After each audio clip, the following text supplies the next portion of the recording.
Now, here's your hosts, the League Dad, Kevin, Mitchell, and Alistair.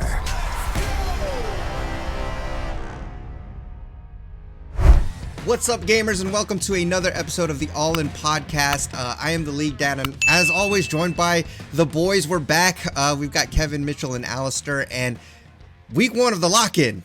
For me, super hyped, super excited. I mean, I loved watching every minute of it. I think it's one of the best starts to a season that I can remember in a long time, just because of all the stuff that happened in the preseason, all the moves, and so what was going to be. Not all the teams were at full roster, but I thought we still had an exciting weekend of play. What are your guys' initial reactions to the action this past weekend?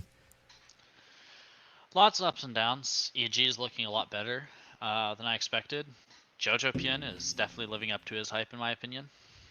Yeah, for sure. Oh yeah, definitely. It EG looks like the most just like aggressive, seamless team. We have a lot of aggressive teams in the lock-in tournament, but EG, they feel like they don't go too far, but they do go all in. And I feel like Inspired has been a really big part of that. I mean, he's just playing the same stuff, Xin, Lee Sin, Viego every game, but he looks really, really good. Like, he is living up to the hype from his EU days. So Yeah. EG's been very exciting. Been a fun lock-in tournament.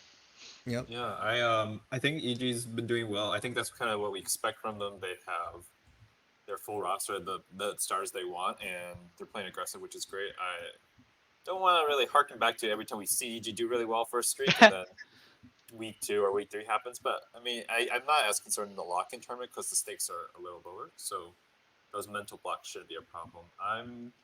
As for the rest of the board, I think I was more hyped about last year's lock-in overall after the week, only because there's a couple of teams that unfortunately don't have their rosters in. It was nice to see some really high-performing academy players, but to me, I was like, oh, I really wish we could see like the Korean version of C9, right? We got to see Fudge pop off in mid lane, but then they still had Sven and they had Darshan, which I was pleasantly surprised by. Besides that, I think Liquid actually looks good. They did lose to EG, but holy moly, there's some crazy levels of talent on that team. And even the support sub, Ayla, looked pretty passable, honestly. He could at least be good enough to keep Hansama, like, not hold them back too much. Yeah. Hey, Kevin, real quick, can I get you to turn up your mic? Yeah. It's kind of, or let's angle it a little bit closer. Hello. Check 1, 2. How you doing? Check. Let me see. I have like a there we go. Oh yeah, you loud now. Okay. Is it louder? You just add a bunch of bass. Yeah, there it is. That's good. That's good. All right, as long as it works. Yeah. All right. So, I think what were you going to say, Mitch? I know you were about to say something after Kevin was talking about. Supports have been looking so good. Elia, I believe, is TL support that's subbing in for Core JJ. He was looking pretty good. I think he's only played Thresh. Maybe he played something else, but the things you remember the most are definitely the Thresh, the hooks, the flash hooks, the predictions. He's got a really good Thresh. And then Vulcan, absolute support MVP. That guy is crazy. He played so many different supports, which is really interesting. I think he played the only Bard game. And he hasn't been playing just a bunch of like stupid enchanters. He's been playing Rakan and Thresh and Nautilus and getting in there and stuff. So Vulcan has been very impressive. I feel like Reddit is really hyped on Vulcan too. C9 maybe not wishing they sold him off so soon because that guy is super good. And maybe it wasn't just because honestly Sven looked pretty decent this first week too. He did get a penta on Ziggs, and maybe it was just the two of them just needed to switch it up. Maybe they just weren't working well together. But either way, I'm happy for both players. Sometimes a change of pace does them good. And let's continue talking about C9, and we'll continue talking about EG because those are the only two teams that were 3-0 this past weekend. So we have to spend some time on them. As much as I really want to talk about TL because I'm hype about that too. Like, let's talk about these teams because they didn't drop a game. And so we've talked about Evil Geniuses a bit, and I think for me, like, talking about Jojo Pyun and how like he was this player who, this is the new talent coming in. He's been hyped up a lot, but there've been other rookies that have been kind of hyped, and I don't know, maybe didn't live up to that. But I felt like Jojo Pyun came in there and he did not disappoint. I mean, if you look just stats wise, he was up there, top 3 probably, just overall in the various stats. His laning was good. He had good damage output. Just really good first week, of play, and I was really excited about that. And to see Inspired come in, I was doubtful a little bit, but you've proven me wrong there, Mitchell. I thought he played really well. So EG looking like a team that is going to be much better than what, I mean, I didn't think they were going to be this good. And even Impact, who I've always been down on Impact, especially regular season Impact, he looked good. And I don't know if it just has to do with the teleport changes and how I felt like, we'll talk about this a little bit later when we talk about meta stuff, but the TP changes to me seem to make top lane more exciting. I don't know, that I just seeing the different matchups, the different plays, solo kills, duels we saw up there, everything was really cool. But yeah, I'm hyped for what EG's gonna kind of do for the rest of this tournament and into the season. But did you guys have any final thoughts or anything you wanted to say on EG before we move on to C9? Danny's still got it. Danny is looking really good. He had a 10 KDA ending the first week, 3-0. He did play only Jinx, and to be fair, she's really strong. She's kind of busted. So Alistair, yeah. Alistair. Vindication for Alistair. So I feel like if teams they take Danny off of Jinx, he won't look as godly, but he looked really, really good on that Jinx. And just, that champ is busted. Yep. Yeah. I think that Inspired also looked really good. I know he was one of the best junglers, if not the best jungler in LEC when he came over. Yeah. And it's clear that this is still his meta. These are the picks that he would be comfortable with. As long as they keep it like that, big fan. I'm also a big fan of TP changes. I'm personally sick of the default TP 4 people show up bot play, and I'm a jungler. So it's just nice that you can start slowly seeing people be like, oh, I guess I could take Ignite. I mean, they didn't do it that much this week, but you see a little bit of experimentation elsewhere, because it's you can actually play stuff like Graves and stuff like that and not be punished. Yeah. Okay.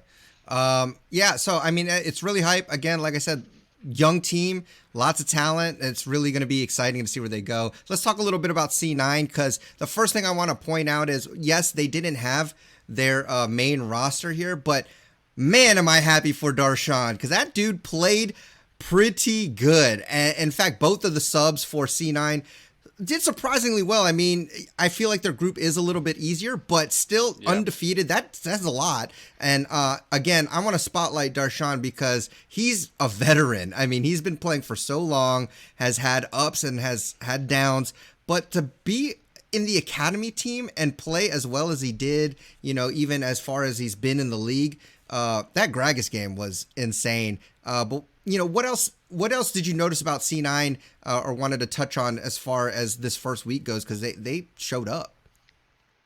I mean, I agree they showed up. I also will say they didn't really play anyone. Their hardest challenge was TSM, and I think we all had them at 6th at the highest, maybe 5th. And they played their academy team, so yeah. So a lot of it's hard to tell because Golden Guardians were playing their academy team, TSM were playing their academy team. Obviously, I don't want to take away from C9. I think they played well. Sven looked a lot better than he usually did, in my personal opinion. The Ziggs game was very well done. Yeah. Maybe it is just the support change. I don't know, but it was definitely good, and it's really making this top 4 feel a lot spicier than I thought it was going to be. Yeah, it's interesting, though, that I think I've always found this with Sven is that when he plays against lower competition, he plays better than his peak maybe, or than you'd expect. Some people, they play against lower competition, they play the same. Sometimes they even play worse, they go lower, but then they play stronger people, they get better. I feel like Sven's one of those players. If he's playing against really good people, he plays worse than he normally would. And then he plays better against worse people. That's just kind of my thought process with Sven. Sorry to flame you. You did get you had a great series, a couple games. But yeah, I'm just gonna flame you, I guess. I will say that Blabber and Fudge, I mean, I'm really excited. They're gonna clearly be on the main roster still when the rest of the team comes, and they looked really clean. Like they're one of those players. Like Yes. if you're worse than me, like not only are they going to beat you, they will style on you. And like Fudge 1v1ing the Akali as Victor, like Akali had R2 up, and Fudge is like, I know all of your damage exactly, and I'm Mm-hmm. just gonna face tank you, cause I'll out sustain the damage as Victor.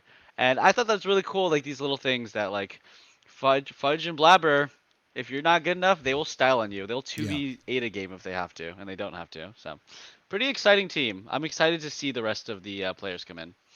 Yep. I mean, I'm it's a on the blabber same meta. page. Yeah. If any of those three, like if one of those three is like a big hitter, I mean, some it should be.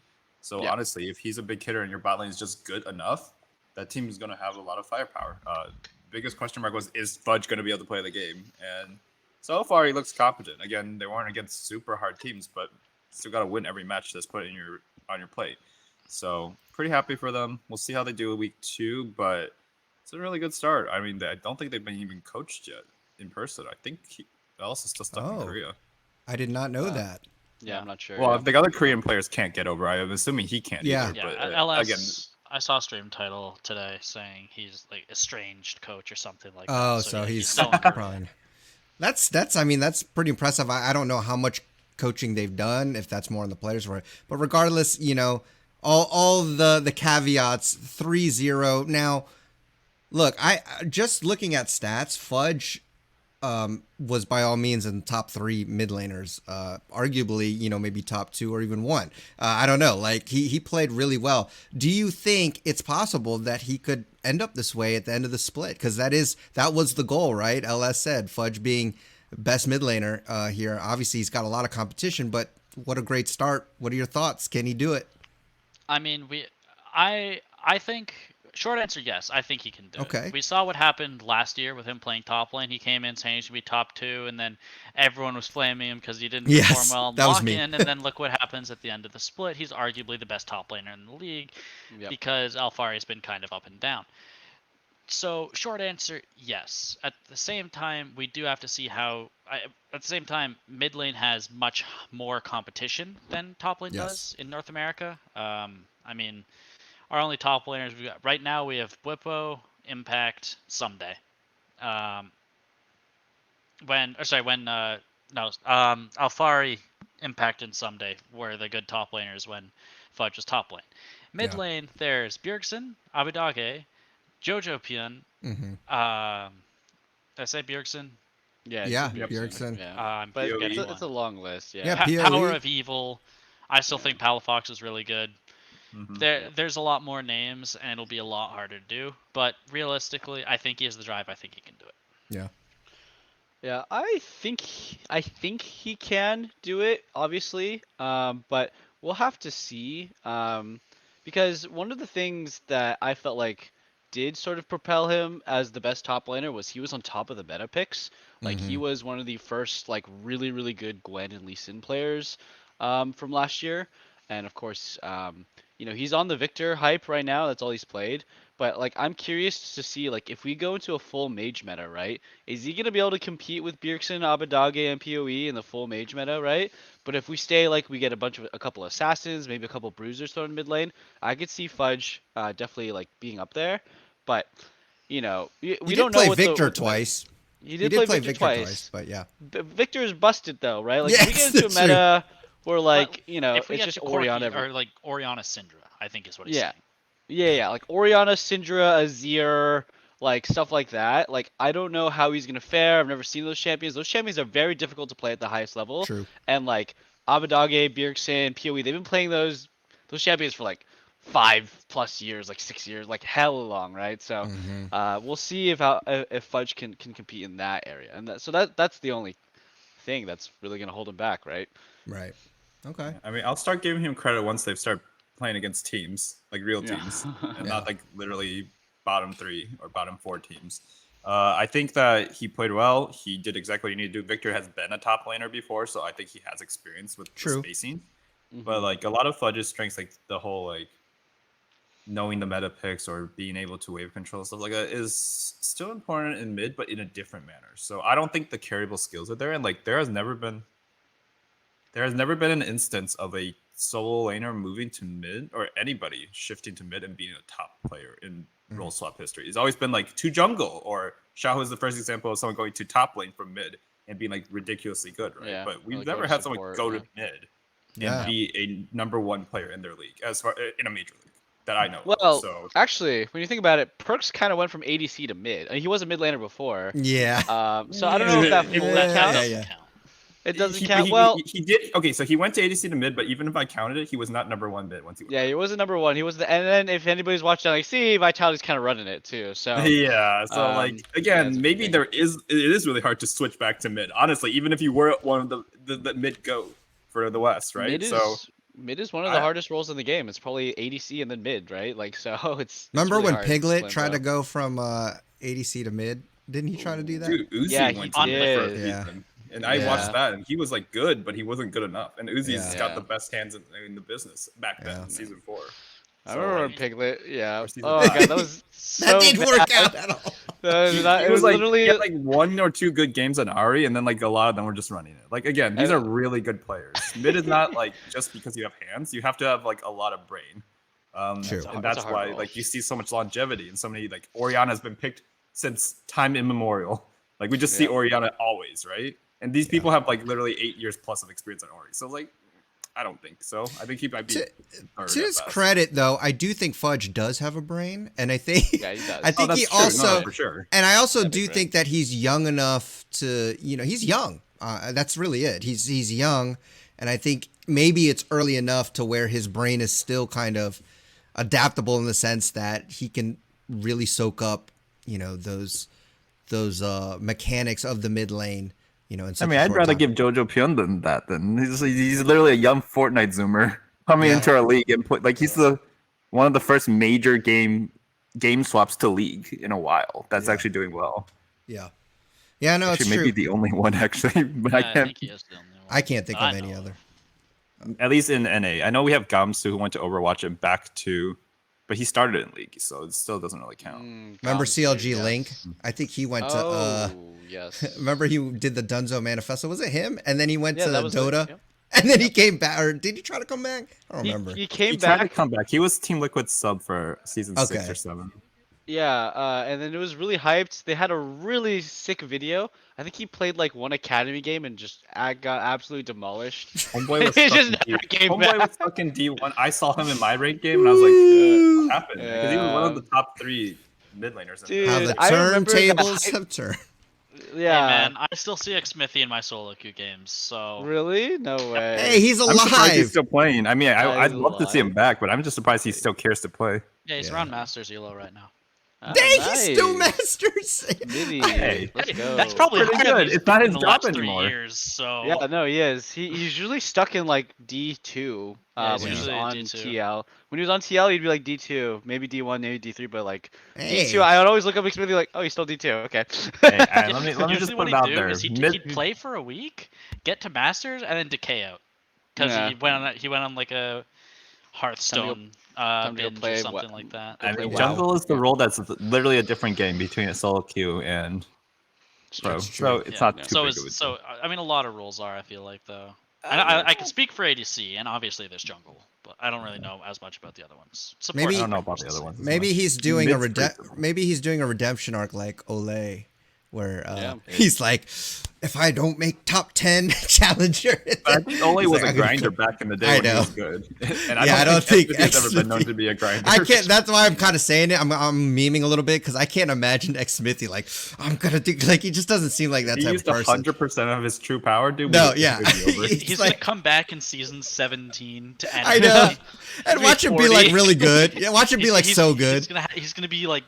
He's gonna have a receding hairline. He's gonna come back for the next version of LMQ. Yeah. If He's gonna like miss a game because he was like feeding his kids or something. if I anyone gotta pick up my kids. if No, any that's because elimination sum again. if any newer viewers of the LCS don't know who we're talking about, Smithy, look him up. This guy's one of the most winning players, and yet he seemed to put very little effort into I think he's like the practicing. championships. He has the second most or Second third most behind Bjergsen in double. It's insane. Second or third most. I think he has more than Bjergsen. He might either be tied or He's has tied. more than Bjergsen. I He's think tied. he was tied with Bjergsen until that TSM random win. That Yeah, one you're season. right. Yeah, you're right. Yeah. Oh, It was yeah. always like those two were tied, and remember double that. had one more, I think, and Yeah. then they won together one last time. Yeah. Nice. Good times. Good times. Good times. All right, enough of memory lane. Let's talk about our 2-1 teams. We have 100 Thieves and Team Liquid. Yep. Should we just jump into Team Liquid? Because I want to get to my boy Bjergsen, because I am on that hype train. His first game back, he gets first blood with good old Santorin, the Trundle gank mid lane, and I'm loving it, man. He is still got it stats wise. He's top 3 mid lane, and I was just really excited. I think he had like a 15 or 16 KDA. He was number 1 for KDA at least. Dude, he was killing it. Bjergsen to me is back, and I'm excited to see it. I mean, what were your initial thoughts about the guy? I thought he was good. There were definitely some out of character positioning moments. I felt like there was one against EG that was pretty egregious, where he just gets recon ulted on away from his team, in a pretty bad situation. But aside from that, I was pretty impressed. Honestly, I kind of didn't expect that much, at least right away. Yeah. But I was surprised. So yeah, I mean, felt good. Yeah, Bjergsen was looking pretty good. He did play 3 different champions, which is nice. Got to see the classic Orianna. Got to see him whiff a shockwave, and I was like, "Yep." He hit some good ones though too. He did hit some really good ones. I just thought it was funny. He whiffed one. I was just like, I know. Welcome Yikes. Welcome back, Bjergsen. I'm excited for him to be back. I do feel like, I mean, he's playing well, and he's playing like lane really well. He's obviously got crazy farm. He's a part of team fights and stuff, but like, it doesn't feel like he's the cornerstone of the team like he was on TSM, right? Honestly, when I went to look him up, I looked up TSM, and I was like, oh, he's not on this team. I'm gonna go check Team Liquid. Like on the stats site, I laughed to myself, and I was like, oh my god, dude, he's on Team Liquid. It's crazy. But it felt like he was just kind of like playing pretty well in there, and it was like Bwipo, Santorin, Elia. They were making the big plays, and honestly, it was Hans Sama picking up all the kills and doing all the damage. So Bjergsen is, I feel like he's not even like, he doesn't even have to wake up yet. He's just like chilling. He's just hanging out, chilling, playing pretty good, getting some farm, shoving some waves. So I think we got a lot more to see from Bjergsen. He doesn't have to do much. His team is just so good. Yeah. I mean, it's been a while. It's like since season 6, I think, where like the overall team level was like so high that he didn't always have to be the hyper carry. Yeah. I think that like you could definitely compare what we expect from Hazama from the double lift from back then. So I think that personally, I'm on the same boat. I think he played fine. He had good games, but there was definitely still some uncharacteristic, not as consistent Bjergsen plays. I will say, compared to the regular season Jensen, he's playing better. Like regular season Jensen was literally like, in my mind, like maybe 4th or 5th best mid laner, all the way until Worlds, and then he played like number 1 or 2. Yeah. So Bjergsen looks more consistent. It probably will help Liquid pick up more games during the regular season in best of 5s, just because like that's what you need, right? Consistency. Yeah, for sure. It didn't look like there was a lot of comm issues either, so that's great. And I'm glad that Bjergsen seems to be like he could just pick whatever, right? He wasn't like forced to pick 3 games of Zillion or some nonsense. After getting banned 5 champion, exactly, 5 picks, right? and then still getting Zillion. We're not first pick Zillion. Mark my words, we're not gonna get a 5 ban on any Team Liquid member. No, hopefully. it's too hard. It's way too hard. There's just too much talent there, right? Again, Yeah, we say there's this every year, but they continue to find ways to upgrade, which is impressive. There's no other team that consistently tries to make like a huge, disgusting team like that every season. Yes. Yeah. We are Well, all Team Liquid fans now. When you have pockets as deep as Steve's. Yes. You know, I will say though that Again, the other 2 teams spent more last season, TSM and C9, right? So and I'll say this though too, like just because you pay the most doesn't always make the team the best, and that's been evident. Vitality. I mean, not even in just esports, but in sports in general. Like, Yeah. there are teams that have there are many instances of teams that are just buying supposedly a championship, and yet they just don't work, no matter how much talent they have on it. And that's actually what makes me excited about this roster, not just because Bjergsen is on there, but it's the combination of people they have. Not only are they extremely talented, but I honestly think that the synergy between this team is going to be insane. Like, I can see it now. Like, I think actually Bjergsen not being the main shot caller is a good thing. I think analytically he's really good, and he can think about like what he needs to correct and be that consistent player. But in the moment of the game, I don't think he's that voice that says we need to be doing this right now. But you see that in the action of Bwipo, while may not be always correct, he does not hesitate to pull the trigger, and sometimes you need that. And I think in the bottom lane, and just overall, when you have Core in there making those decisions, and Hansama just being ready to go, and then you have a supportive jungler like Santorin who can really mold to whatever you need him to be, and he'll still be good. Like, this team to me seems really dangerous, and I know this is my overreaction to week 1, but I honestly think it's not necessarily. I don't necessarily think this is just because they have a talented team. I think they actually have the right chemistry of personalities. I think I think backstage with what we don't see, I bet you it's an awesome sight of like just league scientists back there concocting their potions to like win the game. I think they're mature enough to understand that if they're yelling or whatever, being passionate about it, it's because they all really want to win, because they're all really big League of Legends nerds, and I'm excited. I'm excited. Don't get your hopes up, okay? No, I'm getting my hopes up. Just started, and Bwipo, honestly, literally a couple months ago was tweeting about some really weird stuff at Worlds. Like, if we're not careful, like, Whipple's gonna eat one of the other team members. He's just gonna just eat him. so we gotta be tweets it. Share his coaching knowledge with the other team members. Just ate like, Hansama. Hansama, you pissed me off. One last. Take my cannon again, I dare you. Oh gosh. Just Cho'Gath cosplay. I think that Bjergsen has always kind of been a macro like kind of choker. I don't know. Whenever he's like the main voice, or like there's no double lift, or there's no like other big guy, Bjergsen's always been like the wait guys, let me just scale to 90 minutes. Let's farm. Let's bounce a couple dozen more waves. So I'm glad that Bwipo and Santorin, Cora, they're gonna be there to be like, let's fight. Let's go here. Bjergsen, just do your thing. Boom, boom, boom. So I agree with the chemistry thing. Let's just hope Bwipo doesn't get too wide. So you disagree with me on getting my hopes up, but you agree with me in the chemistry thing. Yeah, I agree with the chemistry. Yeah, I just like to, I really, I could be way off, and next week I'll probably be eating my words because they go like 0-3 or something. But I get bodied. and then it just looks terrible. But I'm hoping for this team to do well, just because I am a newly converted Team Liquid fan. But let's talk about 100 Thieves, because this was a team that we thought. I see the finger raise. Alistair, he had something to say. Okay, go ahead. So I do want to say there was news that came out today about Team Liquid. Okay. They signed they signed another support, Pocket Rhino.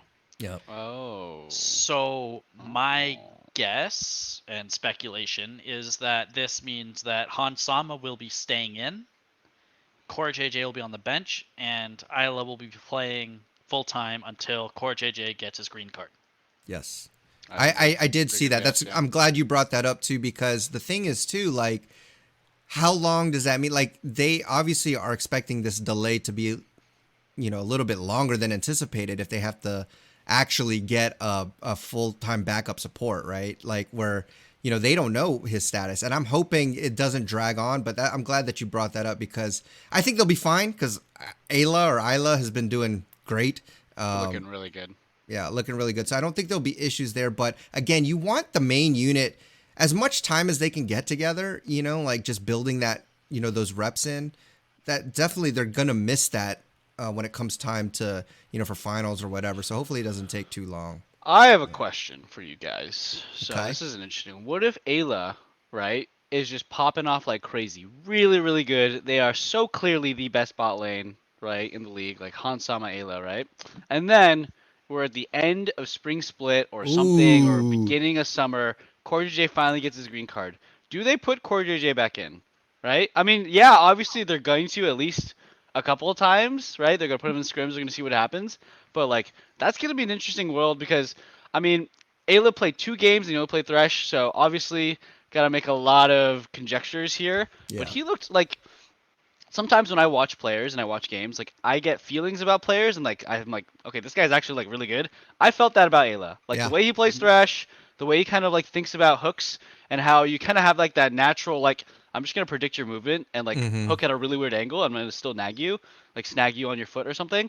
I felt like he was doing that all of his games. So I don't know. I got some high hopes. He seemed pretty good. Maybe he'll Yeah, just I mean, scratch and burn, not on that's a Thresh, lot but of what ifs, yeah. but it could happen. Like that's the thing; it could happen. And in the rare event that they do, and let's say they're like they've only lost 1 game this split or something, I think it'd be a mistake for them to put Core JJ back in, because the chemistry, like I said, like if they're working well, like let that well-oiled machine keep going, for as Yeah. long as they do. I mean, we've seen this like I used to watch a lot of the Dallas Cowboys back in the day, and Tony Romo was their star quarterback, was injured for a while. They had Dak Prescott come in, who was a sub, and he was playing, and he played really well. By the time Tony Romo got healthy again, they were like, nah, we don't really need you anymore. So it can happen, especially if the team does well. So I think it's an interesting scenario. Do you, Kevin I or mean, Alistair, do you have any thoughts on that? it's interesting, but the fact that they're hiring another support makes me think that Core JJ is full time, just like switching games back and forth with the main team. And like Yeah. you got to remember, Bjergsen came to this squad for Core. Like, there's True. no like, let's keep Core benched in the long term. Like, spring doesn't matter again, guys. I mean, it matters for Yeah. MSI, but that's it. So if they get second place with Core, who's not ready yet, they're looking at Worlds. This is a Worlds roster bid, right? Okay. Yeah, So fair enough. I think regardless of how good or bad Ayla is, like at best he'll just be there for certain matchups. Like they might train him to be a sniper. So someone who like learns one character or like one character matchup and is just there to sub in to throw a wrench in the plans, right? But it's just because Bjergsen's here for him and because it's core JJ, we're gonna need to see a lot more than just a Thresh from Ayla Yeah. to like convince me. Like Bunny Fufu is a god on Thresh, and he was hot No. garbage on like 90% of the rest of his Yeah. pool. So Yeah, like I said, it's we don't have to go so deep into it because it's a rare thing that it would happen, but it is interesting to think about if for some reason it did happen. So let's talk about 100 Thieves because this was the team that I think Alistair, you and I don't know who else, if anyone else said that they thought that they might win this thing because there's good reason to. They're pretty much the same team. They're the champs. They should be. They looked great, but they, still ended up losing to FlyQuest, I believe it was. Which, Yeah. That's a little questionable. But what are your initial thoughts about seeing 100 Thieves and getting to see Tenacity as well? I mean, I still have hope for 100 Thieves. I will say I personally think FlyQuest overperformed. Yeah. As as well as think 100 anyone's Thieves gonna did contest that. underperform. They definitely could have played better, but FlyQuest played very very well in that game, and better. I mean, I've I've been wanting to see FlyQuest do well, and especially, I mean, I hope Johnson brings it back again. I'm a Jose Diodo fan. I've been saying that since last year. Um, Tenacity was a bit of a question mark for me. Yeah, Um, definitely. I mean, he's been around for a bit in Academy, I believe, and I know he's been challenger for years. But I mean, he still clearly needs work. Um, Yeah, I think so too. I think also just like the one game that 100 Thieves lost was with Tenacity, right? So Yep. it puts a little bit of an asterisk on the 2-1 versus 3-0. If I'm pretty sure if Sunday was in there and the draft was a little bit different, they probably would have won that game, even with FlyQuest playing so well. But also, I just didn't really like 100 Thieves draft that game. It just felt like they lost to Merc Treads, straight up. They had Nautilus, Kennen, Syndra into like 2 invulnerable champions, Gwen and Xin Zhao. It just felt like they couldn't really do Yeah. much, especially if they ever fell behind. So um, I still think 100 Thieves is going to be probably one of the best teams in this lock-in. Their loss it didn't faze me at all. I didn't really care about their loss. So Okay. yeah, I think they're really good. Really, really good. Not much to say. Closer meta. Yeah. Yeah, it's a closer meta, but the better junglers in the league are coming in, right? Like we still have Blabber, who is playing well in week 1. We have Clip that. Inspire, like, and the fact that they don't have a top laner. Clip that. Blabber. Again, I've acknowledged he's pretty good at times. I'm just saying he's not smart. There's a difference, right? Kevin loves Blabber. That totally caught me off guard. That was hilarious. I will see this clip someday, and I'll be like, ugh. I'm Anyway, sorry, but I had to. I actually am way more down 100 Thieves with yes, tenacity was their loss, and I think he's a large part of the reason why they didn't have what they needed. But like, Sunday wasn't what they needed either, right? They needed somebody to step up and be the heir to the top lane for the supposed best team, and Tenacity's not there yet in that one game. So like, sure, he might get better. It's just his first stage game in a while, but I'm not impressed. And if the upside is like someday playing again another season with the way he has been playing, you better hope that those TP changes are like born for him or something, because it's not good. I mean, Someday played pretty well, I thought. He did. No, he did. Someday did. The ceiling's lower than the other top teams that we're looking at. Yeah. I mean, he had one bad year. Someday, I don't know. I think Someday could bring it back and still, like, randomly be the best top laner again. I mean, he had one bad year, so. Yeah, okay, that's fair. It was actually just 1 year. You're right. It was just felt 1 like year. Longer because of COVID, but no, you're right. It was 1 year. Every year before that, he was just the best top laner in the league. So, and then honestly, last year he was like the third best. So it was like Alfari, Fudge, and then probably him, right? So, Okay, that's fair. yeah. So I think Someday can bring it back. I feel like when we see Summit, it's gonna be like this is what Someday looked like when he first joined like LCS. Like just be like, oh, freaking mechanical monster. So I'm excited to see how all that shakes out. I'm excited for like, cause obviously 100 Thieves in their bot lane, FBI Huhi, that's a staple already. That's solidified as being one of the best, if not the best bot lane. And we're going to have some exciting matchups. And that's what I'm really looking forward to They were a little inty. FBI Huhi were a little inty. I was like, FBI, you're not supposed to be there, buddy. Yeah. So we'll see. They're probably playing loose. Yeah. It felt like there was, I think his Lux game or something. He was like 0-3 and something, like early on, but then he like brought it back and he was actually like really good with it. But at first I was like, hello. Yeah, I know Lux. Oh my gosh. Anyways, but yeah, I'm excited to see the bot lane matchups in the future. But I just wanted to point out again, 100 Thieves is, nothing to be messed with. Like they are still a really good team. And so to me, like those are the top, those are top 4, even, regardless of record. I think pretty much those are pretty strong teams. We didn't get to see TSM's real lineup, so that didn't really matter. But, kind of right in the middle there, it was FlyQuest at 2-2. And, I didn't think they would actually be as good or as in the middle as I thought. I thought they were going to be much worse. And they again, may have overperformed that week. But, Johnson Aframu, Aframu being the veteran there, that's who I was thinking of, Aframu. Yeah. Like, that might be the stable thing that they need. And I don't know, I'm kind of reconsidering. Do you guys think that they'll still be, in the bottom? Or do you think they could actually be a mid to mid-lower tier team? Because, I don't know. No? Yeah, no, I don't. I mean, they were struggling against TSM Academy. I don't know. Sure, they beat 100 Thieves, but I think they'll be okay. Maybe if they're not 8th or 9th, maybe they'll be 7th. It's only because I look at the rest of the teams, and you got like Dignitas, who I thought looked like crap. CLG looked like crap. I'm just looking because we had them like pretty low, and I'm thinking maybe I should have reconsidered and not put them at the bottom, is what I'm saying, because I thought they were a bottom team. Maybe not so much now. Yeah, so. I mean, for me, I think I had them 8th. I think on mine. Yeah. Let me see. Yep, you had them 8th. You're the. Yeah. You had them 8th. Yeah, I think there's a. I mean, I don't think there's a chance they really. I don't think there's any world where they make top 5. No.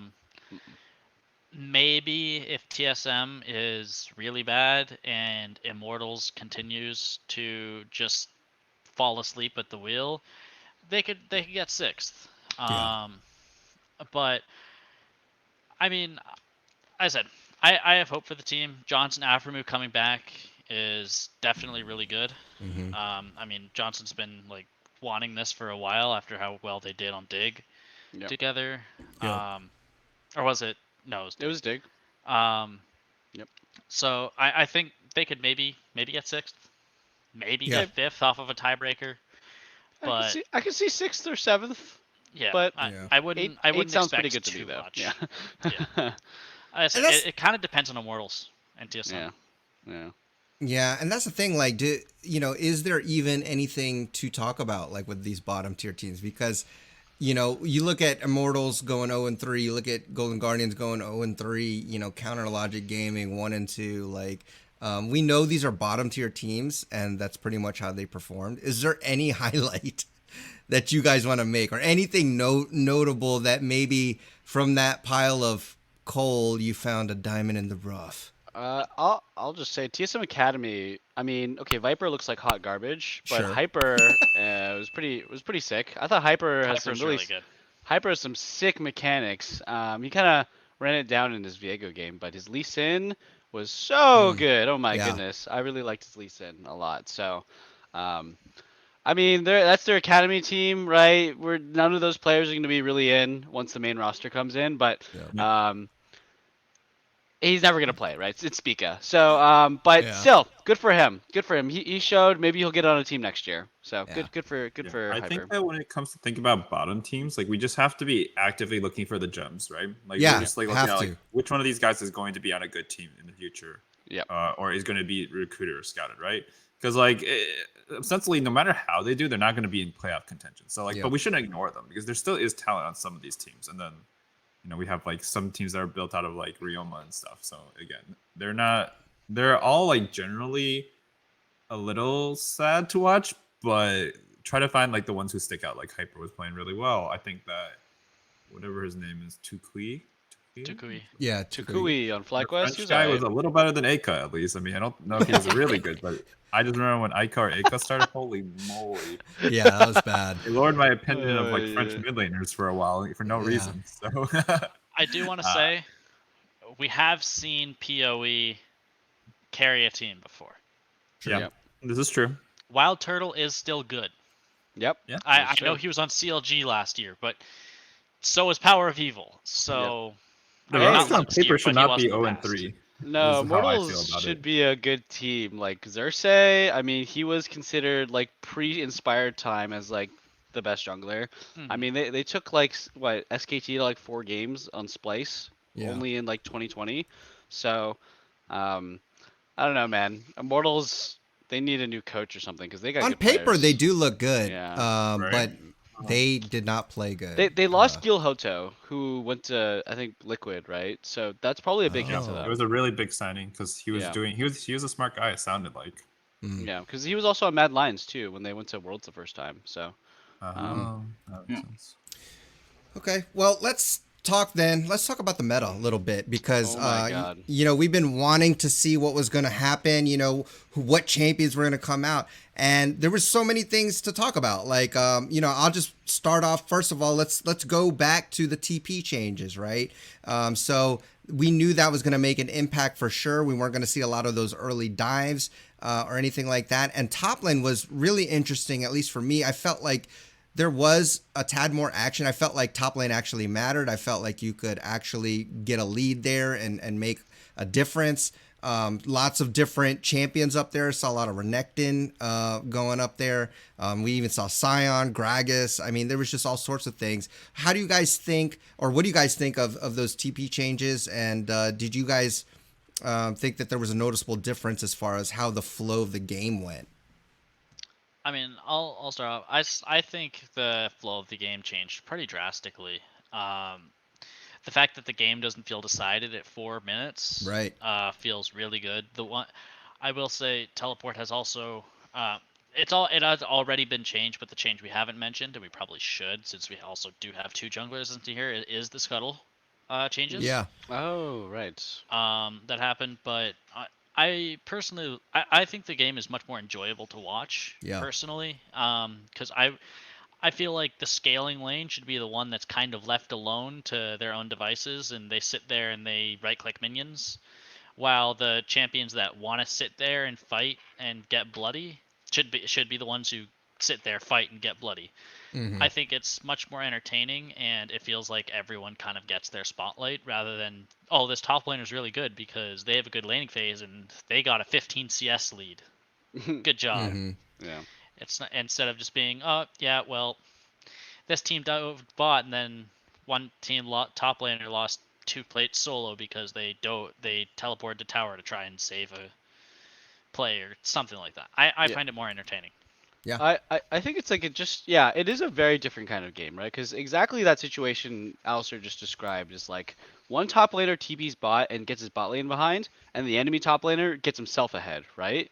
And it's like there's just this huge discrepancy where that top laner TP'd bot, he's got a stronger bot side, and then he goes into lane and just gets absolutely crapped on, right? Mm-hmm. And then the enemy top laner though, he has like the onus, like I'm super strong, my bot lane's weaker now, but I can sort of carry my weight around and try and bring that up. It's a very different type of game where the top laners, they're just kind of staying up there. I will say the scrappiness we kind of saw, I think it's a symptom of lock-in. I think it's a symptom of Blippo being here and just running at you without giving a crap. So I don't know if that's going to last forever. What I expect to happen is more of Scion Gragas. Like, you can't TP and freeze a wave, right? So you can't get punished for partially pushing in waves. So champions with really good wave clear, but like Scion and Gragas, who can scale like crazy, I think that's going to be more of where we go. And I'm hoping I'm wrong, but I think top lane's going to get more boring. I think once people figure out the optimal way, it's going to be hard shoving top laners who scale really, really well. Because you can't get punished with random freezes, right? Because what used to happen is if you were a scaling top laner and you try to shove the wave in, the enemy top laner, they bring their jungler, they TP on a minion, they don't let you crash the wave and they freeze it on you. Yeah. And then you have to TP back with the wave frozen on you, right? Or you walk back, right? And you can't do that anymore. So I feel like just like every champion that goes up there is going to be like, just shove and scale. Like, it's so free. You can't punish me anymore. You can't TP onto the minion wave and freeze it and bring your jungle up there. So, Yeah. that's my prediction, which is point. kind of depressing, but I don't know. Gosh, so sad. Just kidding. Yeah, I know. I think that like when it comes to the meta and the changes, I think the old style with the the grouping, the TP coordination was like a high level of strategy, and it was really cool for a while. The problem is that we've been doing it since like season 6 or 5 for a long time, right? And no matter how good or smart or interesting a strategy is, it will get stale eventually. So them mixing up the meta like this is fine with me. I think that it will give a lot more variety. It might be a lower level of brain power required to just sit in your lane AFK for 14 minutes and then then TP, but for me, I think it's totally fine because it allows for more options and we can see how the game looks from there. And then if they adjust, that's fine. I think this is a good change. It might end up being boring, but for now, I mean, anything is better than seeing the same song and dance. Like, we could literally predict the early game for like 70% of the games. And like, that's fine. That shows that we've watched a lot, but at some point or another, we do need some change. Yep. Yeah. And I wonder if, obviously TP was still a majority used summoner for top lane, because regardless, just being able to, get in a fight when you need to, mid to late game is important. But we did see some games where, they didn't even take TP, they took Ignite or, Ghost or something, and so I wonder if it'll open up more things like that and then also maybe open up more champs. I don't know. Like, I hope what your scenario you laid out there, Mitchell, doesn't happen. But I think regardless, I think why it made it so exciting is because it's new. Like, it feels fresh. And eventually there will be the meta and it will get boring because we will be able to predict it.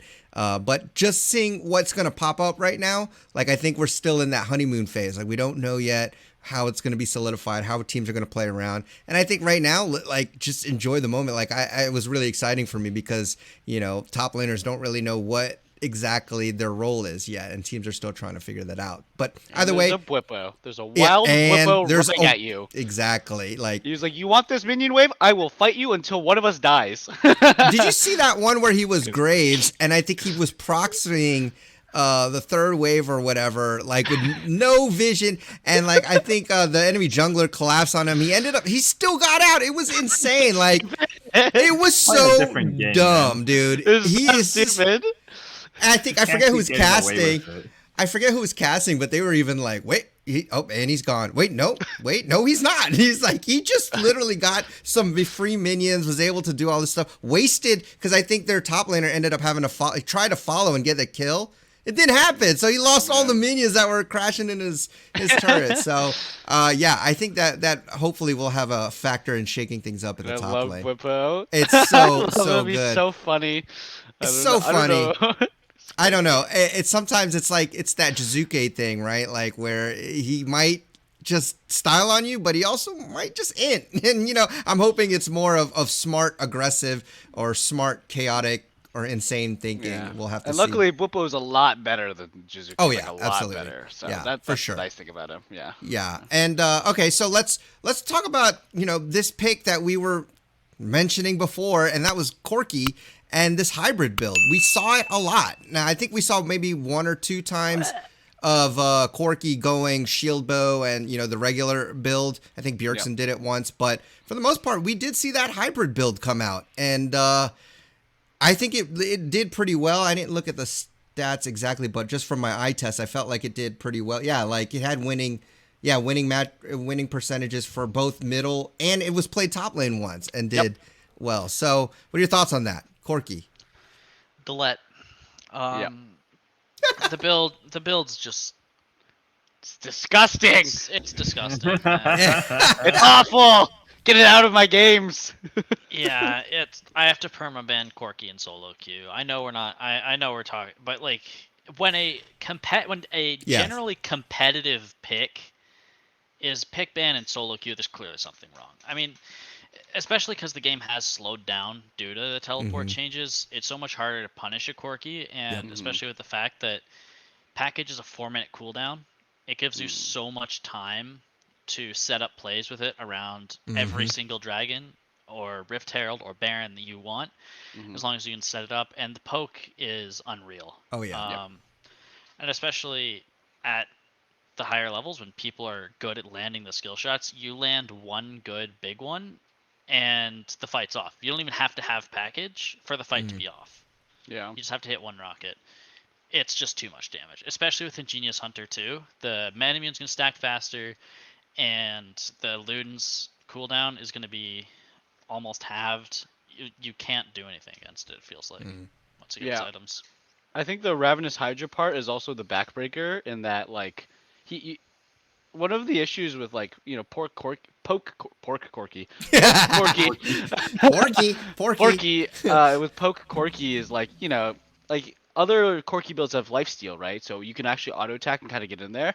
But now he can heal off his rockets. He full heals off a wave. Like, it's so disgusting. He pokes, he wave clears. He still has some DPS because he can still auto you. And now he sustains really, really fast and really quickly.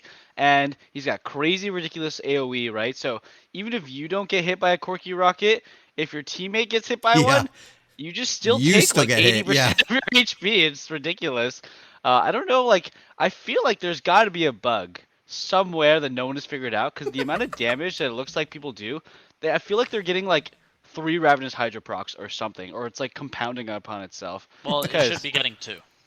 Yeah, okay. I don't know. One off the rocket itself, and then one off of Luden's.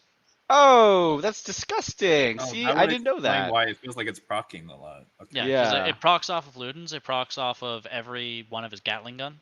Yeah. Oh my gosh.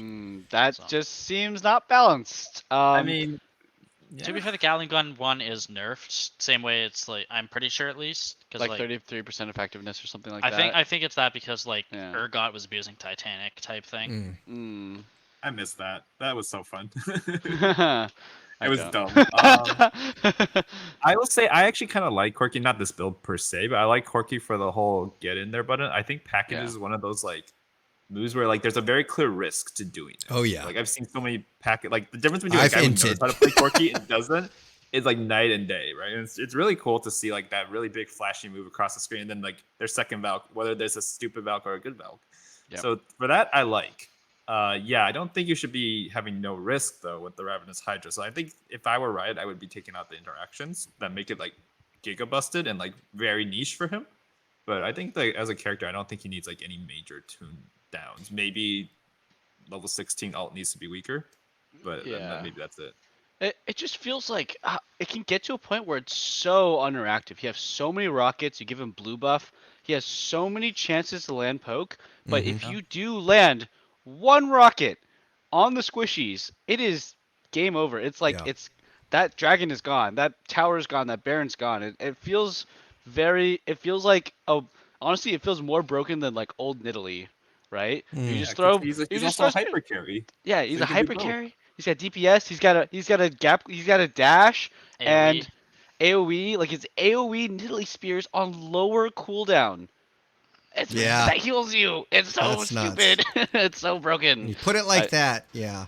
Yeah. I don't. I personally want to delete the build. Yeah, so. and the thing is, what's even crazier is that like, because it is kind of a it needs to scale, right? And like in solo queue, it's already easy to do that. Like even in solo queue, where nothing is coordinated and games move so fast, like you can actually farm super safe. And whether even if your team is feeding, as long as they don't feed past a certain threshold, you're in it. And so what more in pro play where like it is super easy for them to, play safe and coordinated and play around those power spikes. And so Corki has no downside really. Like there just doesn't seem to be any way to punish it. And even going back to the TP changes as well. So it'll be interesting to see what they do because he was definitely a high, he had an 80% pick ban presence. So he's up there and Disgusting champion. it'll be crazy to see what happens regarding him. But let's go to the support because I know we had a little conversation between Mitchell and Alistair. You guys were talking about, I think, Mitchell, you'd asked Alistair if he thought he would see more engage or tank or maybe we'll see enchanters, right, come out as supports. And so we did see Thresh as the most present pick ban support. I mean, Thresh is just Thresh. So, and we got some really awesome Thresh play. But then after that, we saw Lulu have a high presence. I think she was at 73%. And then Karma next tied with Nautilus. So a little bit of mix there. And I think it will be interesting to see how that continues to develop. What are your thoughts on after what you saw from the support role champions, both engaging and tanky and both like enchanting? What are your thoughts? Any opinions one way or the other? I mean, if I remember correctly, I think this is what I predicted. We see kind of both. Just depending on the team comp, because most comps that we had, a Lulu or a Karma, we had some form of frontline somewhere else, and that's why tanks are so prevalent in the bot lane because you don't pick tanks anywhere else. I do like the variety. Obviously, champs like Leona are still super broken. Lulu is obviously insane. Her peel and her just overall utility are crazy. Karma's lane strength is really nuts. I do think the one thing that is definitely helping Enchanters out right now that we didn't see at the end of last year as much in general is we don't have as many assassins. We don't have the Cat Talons. We don't have the Kianas who are going to build the Serpent Fang. Yeah, that's fair. Yeah. So that's helping those champs out. Okay. I also think that we have tanks in top lane, right? We have Gragas and Sion in the top lane. The TP changes also are a big deal. So if you can't TP bot lane, you don't need a Leona or an Alistair to tank bot tower so your top laner can come in and kill somebody, right? True. There are no bot lane dives happening at 4 minutes.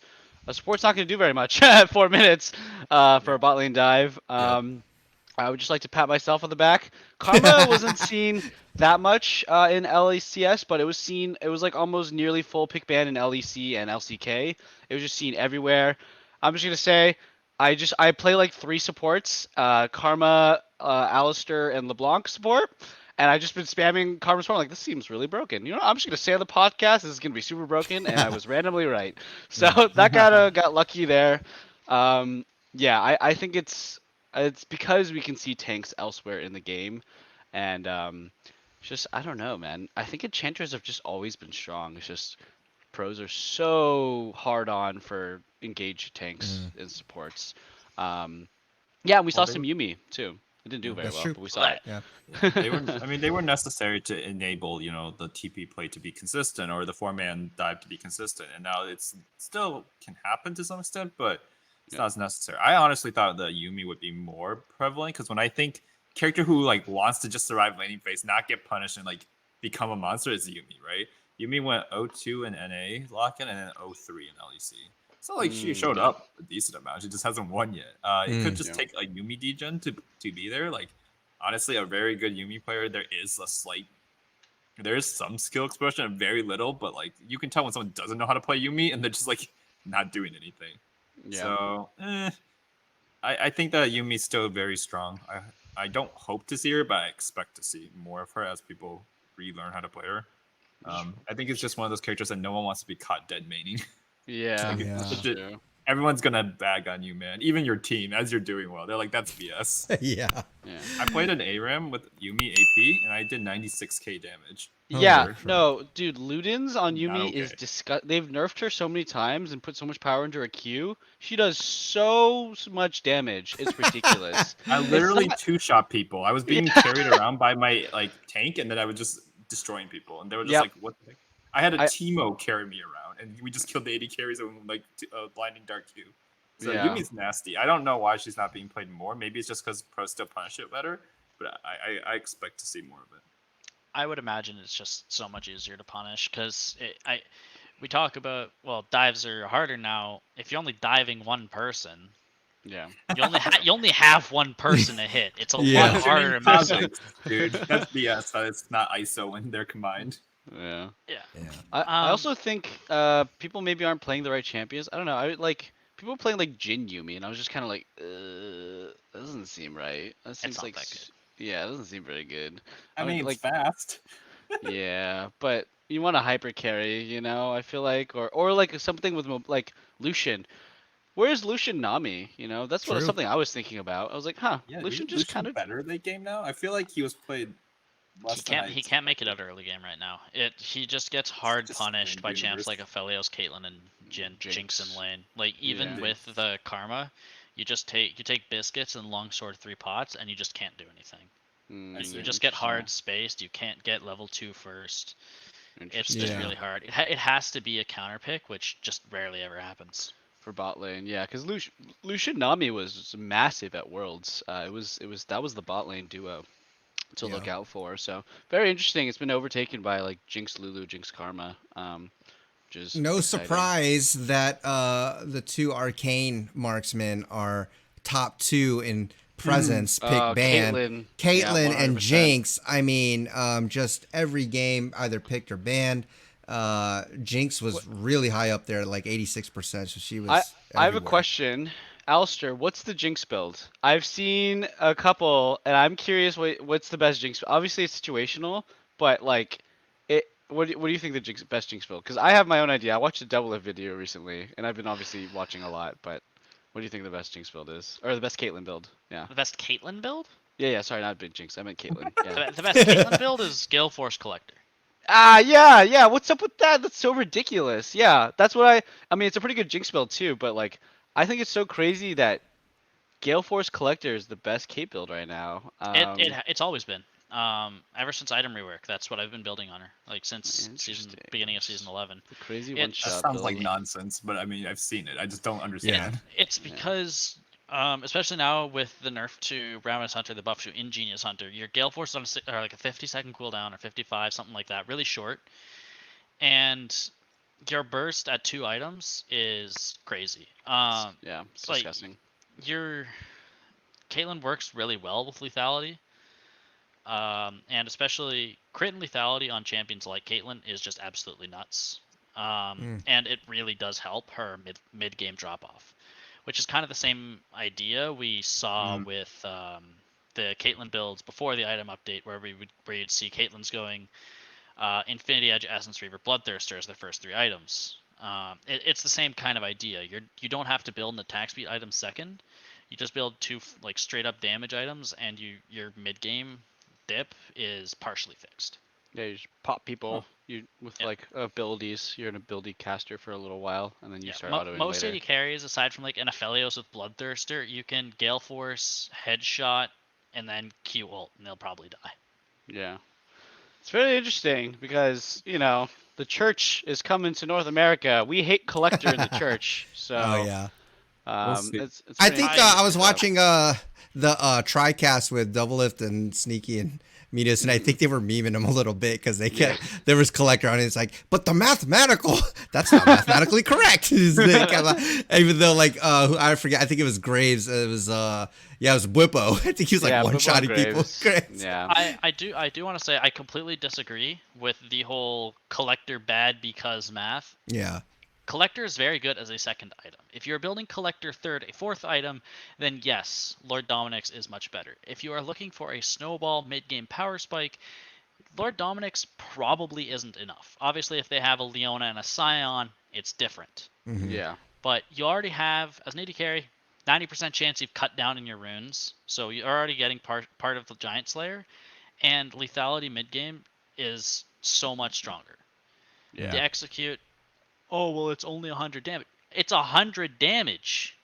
Yeah. Yeah. You're gonna tell me you don't want 100 true damage on one of your auto attacks? I hard disagree with that. I will say, I absolutely hate Gale Force Rapid Fire. Oh, I hate that too. That I does no think damage. it's so bad. I mean, I've Yeah, been it does no harping on damage. this for a while. Every time we see Caitlyn's, it's always Gale Force Rapid Fire, and I don't Ooh. like it. Yeah. No, Your it's definitely- damage is just so low, and you're just completely giving into like doing no damage mid game. Yeah. Mm. Okay. Yeah. Also, the thing with collectors, you build a Dirk, and Dirk is such a broken item. Like just for 1100 true. gold. So, yeah, that's why I always, that collector is good because it's that. It's a crit item, and you can build a serrated Dirk, and you can pop people on a little 1100 gold item. So. Quick thing, by the way, before as we were talking about the meta and stuff like that, I also want to talk about the drama meta. The TSM investigation we didn't mention. Oh. This is meta for Reginald as drama unfolding I again. think this is news to me. Yeah, so he's okay. being investigated now by Riot for bullying. And he put out a statement too or something like that. But I don't know. I didn't read too much into it. But apparently he's being investigated now for the things. I think it's going to be very hard because, man, esports is one of those things where the culture back then, like he was not the CEO when they started. Like he was like their He's a player. He's a player. He's like those are his colleagues. Like, and by all means, he like kind of ran that show. And so the transition into it, and what's hard is all the people that he's been evidenced of bullying, like in all these old YouTube videos, every person has said that it's cool. We're cool. Like we're friends. It was all this. And, and people will comment on them saying, oh, you're not doing this or whatever. You're giving into his bullying again or whatever. But maybe they're like, look, man, we were teenagers, or we were like some 20-year-olds. Like it didn't matter. And maybe for that, it didn't make a big deal. But it'll be interesting what happens or what they find out of the investigation if it continues on. But like maybe you interview those people a little closer to that time, or you're, because it's like they're also talking about the CEO of a company too. It's like the context of interviews is so much different now than back then as well. Of course, yeah. Sure, you're going to interview Dyrus and Chaos and Special today, and they're going to be like, whatever, we're adults now, we move on, right? But then there's like also like, I don't want to talk crap about the CEO of another company, like what if I end up working with them, blah, blah, blah, PR stuff. Maybe they have someone telling them in the back of their mind, just say nice PR stuff. But like, he was very nasty back in the day. He was really messed up, and from what I've heard from current players, like just on Twitter and sort of in negotiations and why.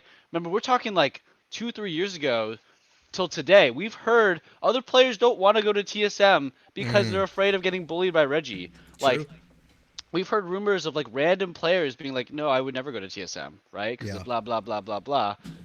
And it's because it's a little bit of TSM, and it's the same thing with Fnatic too. Some people are like, we don't want to go for that because we're not trying to get bullied, you know. So yeah, I don't know. I'm more inclined to think that Reggie is he's toxic. He's I mean, I agree. yeah I just I think it's just gonna have to be more people that come out against him, because there are also a lot of people that have supported him. And What do they gain by coming out against him, right? All they get to see is his yeah, downfall. That's it. To lose, they have a lot to lose. I feel like if nothing happens to Reggie and they come out, so I don't think anybody's gonna come out. I Let's say think a anything lot of else. people are going to come out personally. The ones who are no longer in the org, at least. 'Cause there's a Maybe. lot of people who've gone through the TSM like grinder, right?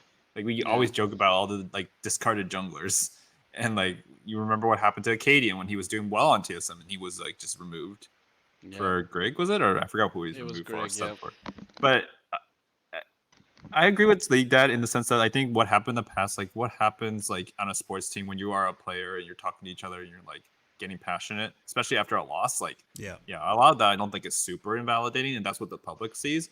But Double have said it himself. He's like every other week someone would cry in the org from his yeah. like Reggie directly, and like this is modern era TSM. And I mean I don't work in a sports team, but in a company, especially the CEO doing that to his employees every other week at least, that is a PR like firestorm. Like people have been removed for less, right? I'm not saying we should cancel Reggie. I'm saying that like there might be legitimate grounds from people who are like personally attacked, right? Again, Yeah. if you're talking about like financially, yeah, if TSM loses Reggie, like ostensibly they lose a lot of the brand and a lot of the value of the brand. So it might suck for the people who are employed currently for him. They don't have anything to gain there. But I think people who have left, I think they're going to come out and they're going to talk what they saw, and if those stories are corroborated, there are two investigations, by the way. TSM is doing their own internal investigation, which I don't think is necessarily Right. but this We one have needs found to be we out did there. nothing wrong. And then Riot is doing one with a third-party investigation firm Yeah. that's like supposed to help like actually look into this stuff, right? So I mean, we've heard like this rumbling from like Thorin and Monte Cristo for a long time, and I know like they have really bad takes on Twitter and stuff like that. We're not gonna get into that. But we've heard this in the industry for a while from like other people who are on the fringes who aren't close to TSM, right? And now after Double F starts talking about this, suddenly we see people randomly tweeting support for Reggie at the same time. Just like out of nowhere, people who don't usually use Twitter, just like, oh, I love Reggie. And I'm like, okay. And then we see Double F like kind of going on his own holy TSM war. So it'll be interesting to see how it shakes up. I don't think everyone involved is a saint or anything, but CEOs are held to a higher standard. Just like what we see with like Active Blizzard, right? You don't want your like top people to be a bad look for esports or for a game company because it makes our industry look bad. Yeah. I would agree. I mean, especially because like the fact that it was still happening in the modern era, it's it's different if it was happening a decade ago and TSM was barely skirting by financially. That's different, right? But the fact that it was like, I mean, if you asked Wild Turtle now about 10 years ago, he'd be like, yeah, we were kids, we were stupid, I'm over it. Obviously this might not be the case. I don't know. I'm picking a name. Because there is obviously that video of Wild Turtle getting flamed in the van. Yeah. But That was a bad one. if TSM is not making much money and Reggie is like handling the financials, he maybe the stress boils over. I don't know.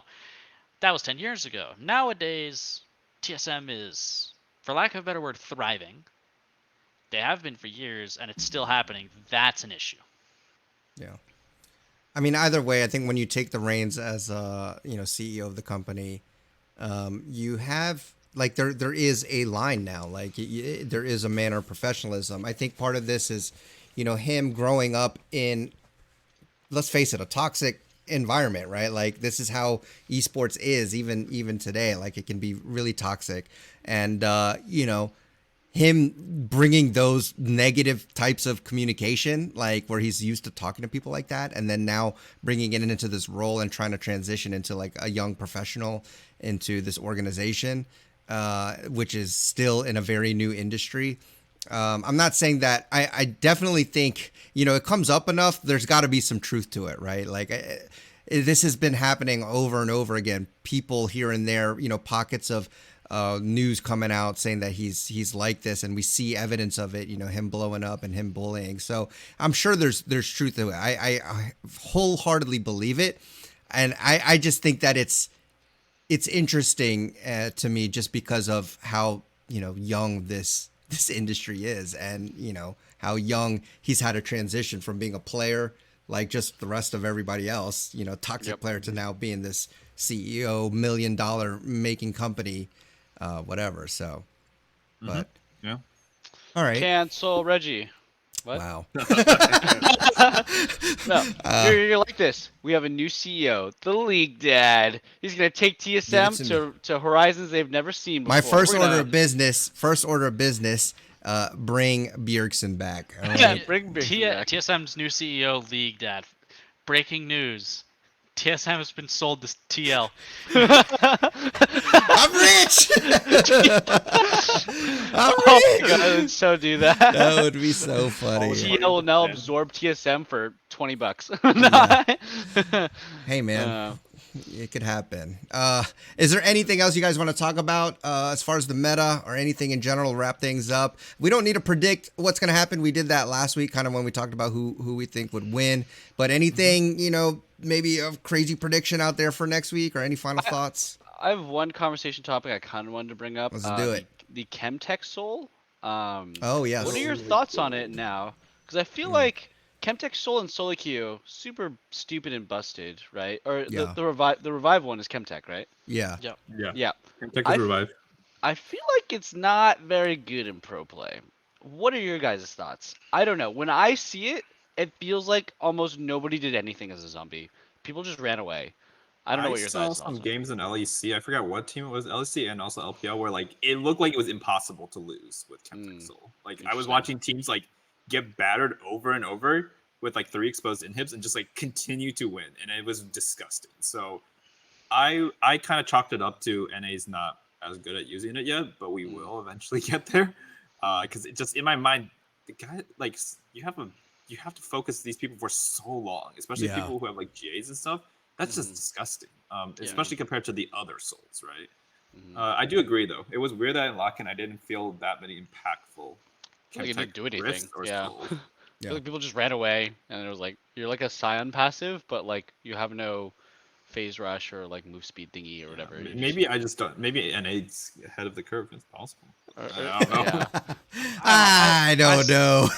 I still think it's absolutely disgusting, and the only counterplay to it is Caitlyn. So trap it, yeah. yeah, I mean, I will say there was news about Riot saying they're considering removing it. I think they should.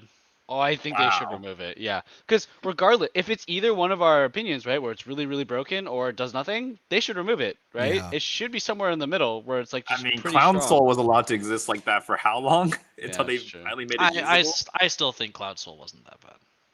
There were a lot of iterations that were pretty garbage for a long time, and it got better. Yeah, but I still think it was. I still think people thought it was worse than it actually was. Just my opinion. That's possible. But yeah, just delete it. I think delete the soul is probably a good. It's just so different from everything else too. As well as the map. I think the map is still the map we're on point. That map is broken. For just like positioning wise and snowballing. It feels like I don't know if you guys knew this, but like you get more percentage. You get more damage against champions who have greater health than you. That's the individual dragon. Yeah, try playing a tank into that on top of the Lord Dominic's and cut down. But it's also when you're in the mist. Yeah. When you're in the mist, you get it. Yeah. That's stupid. Yeah, it is really stupid. I didn't know that. Really? No one knows that.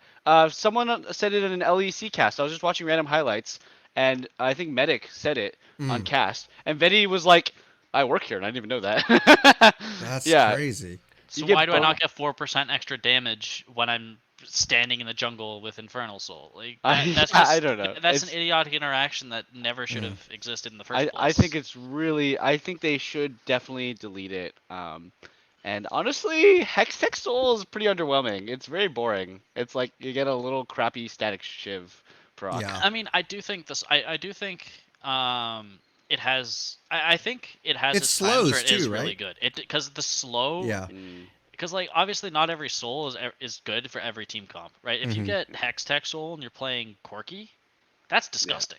yeah, that's true. Yeah. If you have Hextech soul and then your longest range champion is is like an AD Kaisa or a Vayne, Yeah. don't really care. Yeah. Because like I mean, if you get Mountain Soul and you're playing Syndra, Yeah, who that sucks. cares? Was- Who cares? Yeah, yeah. Yeah. Right? It's Or true. you're against it though. You lose though. You know, Oh, it's very. Soul is AD carry. Oh, I'm dead anyways. The world doesn't revolve around you, Alistair. I gave other examples. What do you mean? The mind of an ADC player. I'm just kidding, man. I Okay. think they should delete the soul though. Delete it all. I think delete the soul or like make it very different. I mean, I would imagine they probably hard rework it like completely. I think you should hard rework it. Yeah. Just The before theme- like I doubt they'd remove it because then they'd have because it would be kind of weird for them to like release Arcane and then be like, yeah, we only have Hextech and no Chemtech. Yeah. I mean, they could The- just the change two the main effect things. completely, like they did with Cloud Dragon, not being move speed but being alt TCDR. Yeah. Yeah, that's what I'm saying. After moving the soul. I would guess they probably hard rework it. should. Like every aspect of it. The map would change the individual dragon and Yep. the soul. Yep. I don't know what they'd do, but The theme looks really good. It looks really visually appealing. It's really cool. I think it's got like the poisony sort of thing from Arcade. It looks cool. It's just awful design, awful game design. gameplay wise, it's just terrible. Imagine what if the map actually like slowed you down? How mad would people be? Oh, that'd be very. Who would have guessed? Riot's good at visuals, but terrible at gameplay. Yeah. Yeah. Gotta throw that Oh, meme out boy. there. Yeah. Slowed people, it would be terrible. Oh my God, That people- would be yeah. people So be bored. pissed. If you're Yeah. if you're standing in the Chemtech fog, you're grounded permanently. Oh my God. gosh, forget it. You walk around like Rel with no I mount. don't even think about that. Yeah. No, Change- no, change you the get soul. you get basically get Kled passive when he's dismounted. You're slow Oh, to run away, God. but fast when you run at people. Oh man. Well, I don't know. They need to make a change sooner rather than later though, because pros need to adjust to that. Because otherwise, it's gonna be a lot of learning. I would guess it's gonna happen mid season, like I- mid season Yeah. update. That's my guess. If I'm they're gonna do so scared of Riot double downing and being like, people are just overreacting. It's early. It's fine. From We get a our whole year of internal statistics, it looks Yeah. like people actually really love this. It's okay. It only wins 88% of games. Yeah. Oh Yeah. my god, dude. And then we get to Worlds and we get like a random coin flip in finals because it's freaking Chemtech Soul. I'm gonna be so upset if that happens. I will All literally. right, clip that too, because Can't if wait that to see happens, Game 5 of World Finals and the team wins by 5-man backdooring with a rise, and they can't and they just take the entire base because after they int, their Scion dies, respawns with Chemtech Soul, and then respawns again with his passive, and then Chemtech Soul takes the entire thing, and they just win the game off of that. Yeah, Wow. and they can't see the Rise ulti because they're in the freaking fog, and wards don't work in there. Why don't wards work in there, man? So stupid. What a day to live. What a day to be a league player, yo. Why don't I'll wards? Why just say don't? that. Why don't wards work in there? Why do I pink it 5 times? Nothing happens. I just wasted like all my gold. All right. Well, we had a good vent session on. I'm still waiting for a pink ward item slot. Me too. Ah, Daggone very it. cool. I mean, I'm a support player. Junk's annoying, man. I want to get a damage item just cause, I'm an AD carry. I want damage items. Why do I True. have to buy 2 pink wards every week? Well, Yeah, I'm that's playing true. LeBlanc support, man. I'm Oh, just yeah, building woe is I'm you. a mage. I don't want to buy pink ward. Oh, poor you. Full Sorcerers damage, shoot baby. 0 their ADC. Yeah, Oh, poor you. Sorks, dude. I built Everfrost, man. And I still and I have more health than an ADC. And I Oh, still one shot jeez. you. It's so funny. Like Oh, I literally God. built Everfrost. I'm like, I have more health than like in an ADC, and I can just auto attack. I was playing Win. Clash this weekend, and a Poppy support without a full Mythic or Tier 2 boots, 100 to 0. Their AD carry Zaya, who had everything, including a shield bow. Oh my yeah, that's good gosh. stuff. Oh, Poppy is very strong right now. Yeah, no, she is. Poppy's really strong. Yeah, she does so much damage. Oh my goodness. Yeah. All right. Well, let's end this podcast before I just hear more things that I hate about the game. Yumi. We already got our Yumi section, so it's fair. Yeah. So, okay. All right. Well, that's going to wrap it up for us. Thanks again to my co-hosts, Kevin, Mitchell, Alistair, for always sharing their wise thoughts. If you guys have any questions, feel free to email us at questions@theallinpodcast.gg, or you can tweet us at theallinpodcast. But until next time, guys, enjoy your climb on the rift. Try not to be too toxic, and we'll see you all on the next episode. Peace.